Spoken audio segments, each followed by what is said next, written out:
Don't touch me, you stupid black girl. Arthur Kane's voice hissed, loud enough for his lapel mic to catch and amplify the sound throughout the auditorium.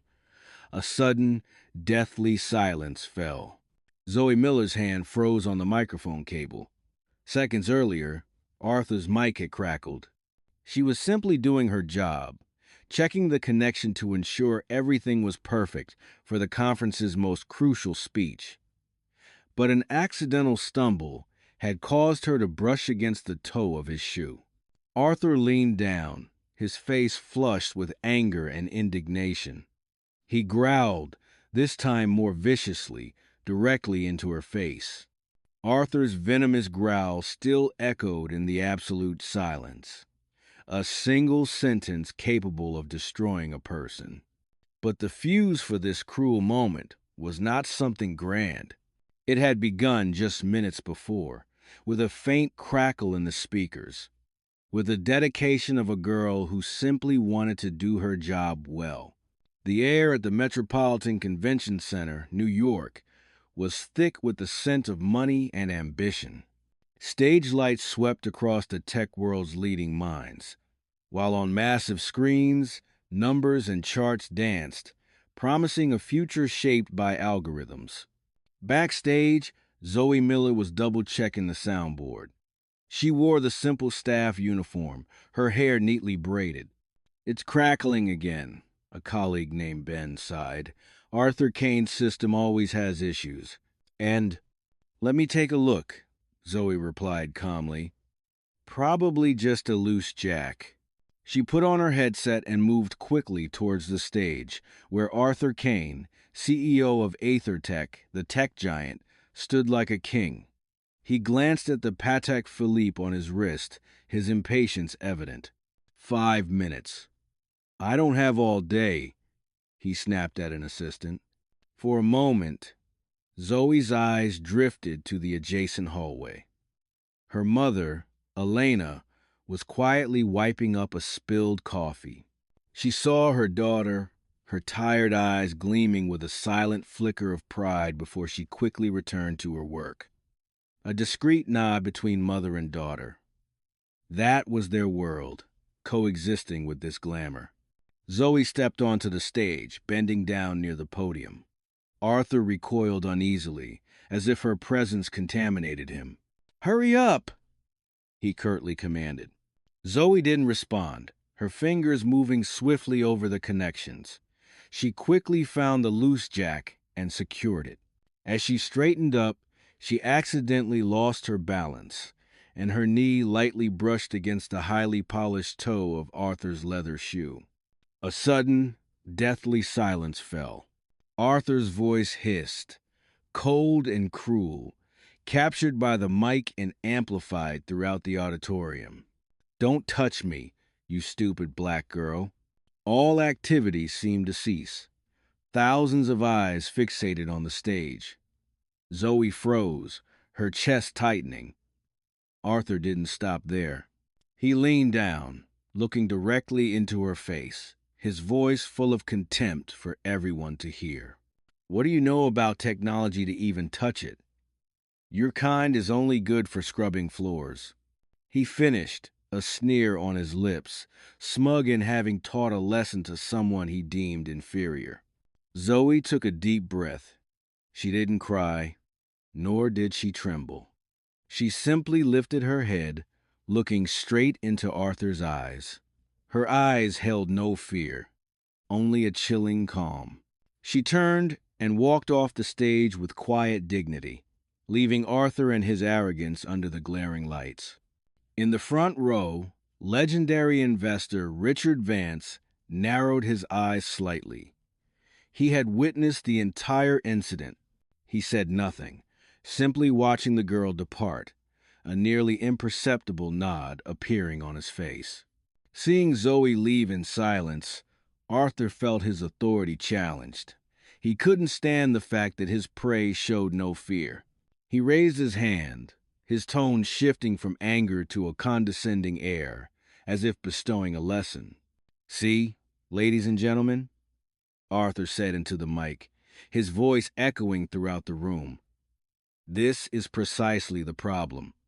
We give opportunities to the undeserving, and this is the result we get. Carelessness, ignorant silence when questioned. He scoffed, a smile devoid of any genuine amusement.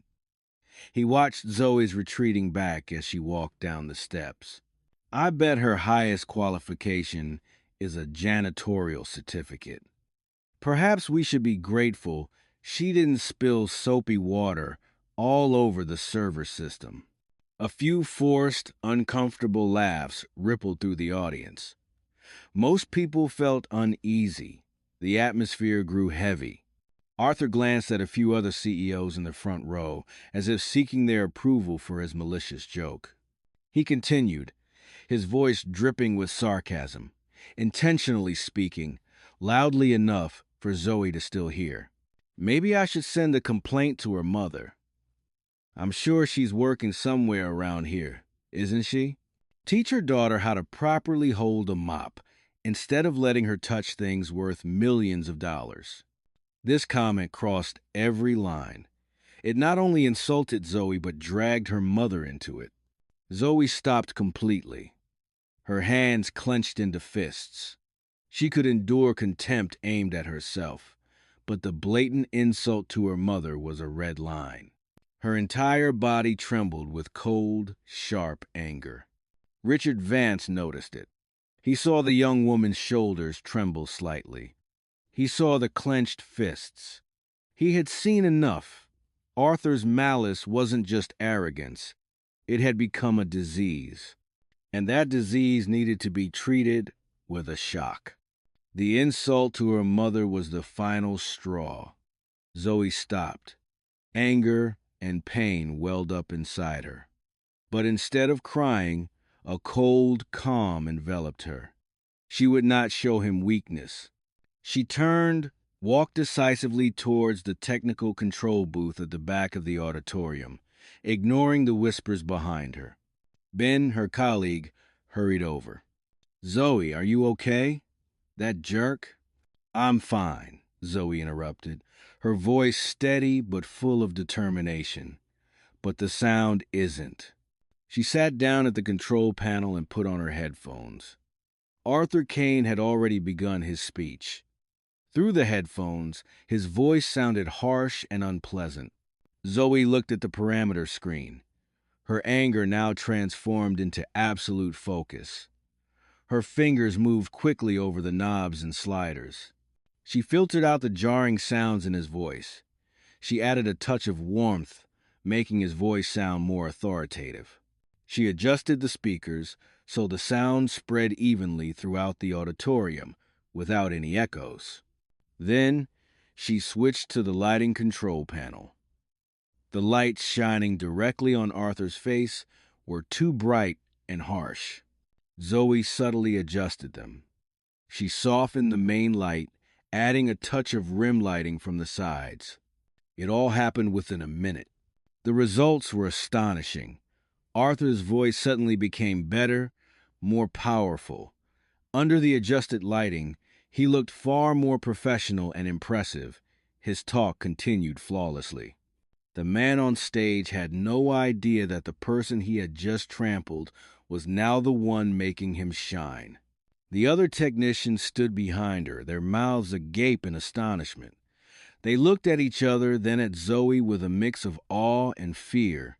They had witnessed incredible talent, but no one dared offer praise. All remained silently at their stations, fearing the man on stage. Arthur Kane was at the peak of his self-satisfaction. His voice resonated powerfully, the lighting perfectly accentuated his physique. He was expounding on the EtherTech standard, a philosophy of impeccable perfection in every product. He raised the remote to switch to the most important slide, the one showcasing the $3.5 billion profit he was about to finalize. He pressed the button. Nothing happened. He pressed again, harder. The screen remained blank. An awkward silence began to creep into the auditorium. Arthur's perfect aura had just developed a crack. His face darkened. Anger and humiliation flared. In his mind, there was only one person to blame. He slammed the remote down on the podium, then grabbed the microphone. "It seems we have another technical issue," he said, his voice cold as ice. He didn't look towards the control booth, where the technicians were frantically checking things. Instead, he looked directly at the crowd, as if sharing a common annoyance. "Ladies and gentlemen, this is what I'm talking about. Perfection requires focus at every level. When one link is weak, the entire system suffers." He paused, then spoke slowly and distinctly. "I want that technical assistant from earlier back on stage." Now, his command echoed throughout the auditorium. This time, it wasn't just a gratuitous personal insult. It was cloaked in the guise of professional problem solving. He was turning the mishap into an opportunity to assert his power. Zoe, who had just sat down, knew that a dead battery in the remote was a minor oversight that could have been handled discreetly, but she knew he didn't want that. She stood up, under the anxious gazes of her colleagues, and walked towards the stage. She stepped up, took a backup remote from her pocket, and calmly walked towards Arthur. He didn't take it. Instead, he took a step back, crossed his arms, and looked at her with a sidelong glance. When Zoe was about to hand him the new remote, Arthur turned to the audience. He smirked, a malicious smile. "See?" he said, his voice laced with sarcasm. "Let everyone witness a foolish mistake from the lower ranks. Can't even check the battery for a remote." He had the excuse he needed. Now his public shaming looked like a lesson in professional negligence, and Zoe was the perfect scapegoat. On stage, Arthur stood with his arms crossed, reveling in the feeling of power as he watched Zoe stand still, isolated. He believed he had completely won. "Now," he said, his voice feigning magnanimity, "let's get this done." He turned to the front row, seeking an approving nod from Richard Vance. Even Mr. Richard Vance here would agree that there's no room for weakness in our world, wouldn't you, sir? That was a fatal mistake. Instead of nodding, Richard Vance slowly stood up. He showed no haste, but his actions caused the entire auditorium to hold its breath. All eyes, including Arthur's, turned to the most powerful man in the room. A security guard quickly handed him a microphone. "You're right, Arthur," Richard began, his voice deep and clear, resonating throughout the space. "There is absolutely no room for weakness." Arthur smiled, thinking he had gained support. "That's why," Richard continued, "I find it quite peculiar that the most capable person in this room is being publicly humiliated on stage." A murmur spread quickly through the crowd. Arthur frowned, not understanding what was happening. Richard walked up a few steps of the stage, pointing the mic towards the audience, but his eyes were fixed on Arthur. "Ladies and gentlemen," he said loudly, "many of you have heard about a young and groundbreaking AI research team that my foundation is investing in, a team that we all want to collaborate with." Silence enveloped the room. Everyone knew about that mysterious research team. Richard extended his hand towards the young woman standing silently in her staff uniform. "I'd like to introduce you to Zoe Miller." He paused for a second to let his words sink in. "The head of the young AI research team that my foundation has been quietly sponsoring for the past 3 years." A collective gasp of astonishment went through the thousands of people. Arthur froze. His face went as white as a sheet. He stammered. "What? You're kidding, Richard? This girl. She's an assistant." "I'm not kidding, Arthur," Richard replied, his voice cold as steel. "I never joke about true talent." Zoe lifted her head. She was equally shocked. She knew Richard sponsored her, but she hadn't expected him to announce it this way. Her eyes met Richard's, and she saw absolute trust there. She stood tall, no longer a humiliated assistant, but a leader taking her rightful place. Richard looked directly at Arthur's ashen face. The pity was gone, replaced by cold disappointment. "Arthur," Richard said, his voice steady but each word like a hammer blow. "You thought she was just an assistant. But many CEOs in this room, perhaps even you, have spent the last 6 months trying to get a meeting with her team." He turned to the other investors in the front row, who were staring intently at the stage. "They did so," Richard continued, "because they want to acquire the patent for a game-changing AI algorithm. A patent that Zoe Miller, the young woman standing here, is the principal co-author of. If the first announcement was a shock, this one was a bomb." All the investors fell silent. Many of them knew exactly what that patent was. It was worth billions of dollars. Arthur's face was no longer just white. It was gray. He realized his mistake was not just ethical, but a financial catastrophe. He had just insulted the person holding the key to the future of the tech industry. But Richard wasn't finished.